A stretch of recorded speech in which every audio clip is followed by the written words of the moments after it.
Hey guys, my name is FunPro. If you have built items like Hextech Rocket Belt and Shadow Flame, you probably had to deal with the build paths that include Hextech Alternator. Hextech Alternator costs 1050 gold and provides you 25 AP, 150 HP, and has the passive where if you damage an enemy champion, you will deal 50 to 125 bonus magic damage based on level. This passive has a 40-second cooldown. However, does that mean that Hextech Alternator is an item to buy first? Let's answer this question by looking at the items that have Hextech Alternator in their build paths. Let's start with Rocket Belt. Rocket Belt is made with a Blasting Wand and Amtone and a Hextech Alternator. Let's compare Blasting Wand and Hextech Alternator. Blasting Wand gives 40 AP and costs 850 gold. Blast Wand is cheaper than Alternator and provides more AP. Let's do a damage comparison over 2 minutes using Cho'Gath's max rank Q, who is level 9, meaning it does 300 plus 100% AP, and it has a cooldown of 6 seconds. For my calculations, I did use the level 18 Hextech Alternator values, so let's get right into the math. In the span of 2 minutes, a Blasting Wand would do 40,800 damage if it was applied every second. Now with Hextech Alternator, the damage would be 39,375 in the span of 2 minutes if used every second. So this is not really that realistic, so let's introduce cooldowns to make it a little bit more realistic. So now, using the same time span, but Cho'Gath Q has a 6-second cooldown. When you use your abilities off cooldown, Blasting Wand's damage was 6,800 damage, while Hextech Alternator was 6,875. So now you can see Alternator does more damage. However, before we jump to conclusions, consider the fact that you have other abilities that have AP ratios and the fact that Hextech Alternator only procs off 1 tick of your damage to the enemy.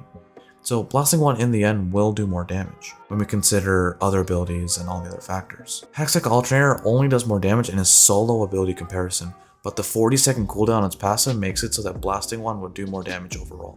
This is why when building Rocket Belt or any scenario that deals with these two components, Blasting Wand would be better to build first. Now let's look at Horizon Focus. It is made with an Alternator and a Fiendish Codex. If we were to use the same damage comparison with cooldowns from before, except we changed Blasting Wand with Fiendish Codex in a 2-minute span, Fiendish Codex did more damage overall in the span of those 2 minutes. Fiendish did 6,700 damage, while Alternator did 6,875 damage. Again, don't forget other ability usage and the cooldown of Alternator's passive.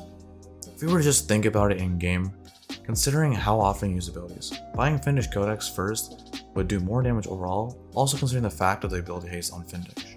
Also, Fiendish Codex is cheaper than Alternator, so now looking at Shadow Flame, it is made with a needlessly large rod and an Alternator. So using the same scenarios as before, needlessly large rod does more damage than Alternator. However, there is the fact that it does cost more, since needlessly large rod is 1250 gold, while Alternator is 1050 gold.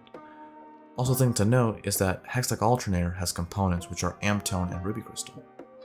So now after reviewing all these cases, Blasting Wand, Fiendish Codex, and Needlessly Large Rod did more damage than Hextech Alternator overall. So for those who might bring up Hextech Alternator's higher damage in a solo ability comparison, don't forget that I used level 18 values of Hextech Alternator's passive. If you were to use lower level values, the damage values increasingly grow in favor of the other components like Blasting Wand and like Fiendish Codex. For example, if we were to use Cho'Gath max rank Q, in order for Alternator to start having more damage than Blasting Wand in a solo ability comparison, you would have to be level 13. For Fiendish Codex, you would have to be level 5 for Alternator to do more damage in a solo ability comparison. So now moving on to the point of the HP. Some might argue about the 150 HP on the Alternator. So this is where it is matchup and situation dependent. Sometimes the extra 150 HP could be the difference in survival, but sometimes extra damage would be nicer to achieve a kill. So it is obviously dependent on situation and matchup. Also with good spacing and positioning, the 150 HP might not be as effective, however again it depends on the matchup and situation. Plus you can always buy a Ruby Crystal to achieve the same amount of HP from Alternator with your other purchase. Now, even though this would bring your total cost over the price of Alternator, the stats would just be a lot better if you pay a tiny bit more. Many items you will purchase instead of Alternator will be cheaper in nature, which might allow you to purchase a Ruby Crystal. So if you guys enjoyed this video, make sure to like, comment, and subscribe. Comment down below what you'd like to see next. Also, thank you guys for watching, and have a great day.